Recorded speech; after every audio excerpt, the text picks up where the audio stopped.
அஸ்ஸலாமு அலைக்கும் வரஹ்மத்துல்லாஹி வபரகாத்துஹு. அல்ஹம்துலில்லா. அல் முஅல்லிம் ஹஜ் அண்ட் உம்ரா சர்வீஸின் சார்பாக அழகிய தாயிஃப் பயணத்தை மேற்கொண்டும் பொழுது எடுக்கப்பட்ட அழகான புகைப்படங்கள்.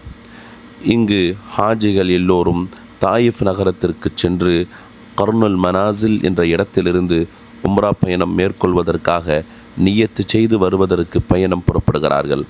செல்கின்ற வழியில் இதோ ஒட்டக பண்ணைகளையும் ஒட்டகத்தின் மீது சவாரிகளையும் ஒட்டகத்தினுடைய பாலையும் அருதிவிட்டு மிக அழகிய முறையிலே தங்கள் பயணங்களை அழகான முறையிலே கழித்து கொண்டார்கள். அன்றைய காலகட்டத்தில் காற்றில் கிழித்து செல்லும் ஒட்டகத்தினுடைய பயணத்தின் அழகான விஷயங்களை எல்லாம் இங்கு நாம் பார்க்க நேரிட்டது. அல்ஹம்துலில்லா. அல்லாஹ் இவர்களுடைய பயணங்கள் அனைத்தையும் அல்லாஹ் கபூல் செய்வானாக. அவர்களுக்கு தங்களுடைய வாழ்நாளில் ஒரு பெரிய வரலாற்று திருப்பு முறையை ஏற்படுத்திய இடம் ஹுதைபியா என்கின்ற இந்த இடத்தை பொறுத்தவரைக்கும் ஒரு ஒப்பந்தம் நடைபெற்றது. அந்த கோபத்தை பற்றி பேசினாலும் வெறும் பயான்களாக கேட்டுவோமே தவிர வாழ்நாளில் அமல் செய்வதில்லை. இந்த இடத்திலே நமக்கு கிடைக்கிற ஒரு பெரிய விஷயம் என்ன தெரியுமா? புனித காபா ஷரீஃபினுடைய மியூசியம் ஒன்றுக்கு அழைக்கப்பட்டார்கள். அழகான எல்லா விஷயங்களையும் அங்கு அவர்களுக்கு விவரிக்கப்பட்டது.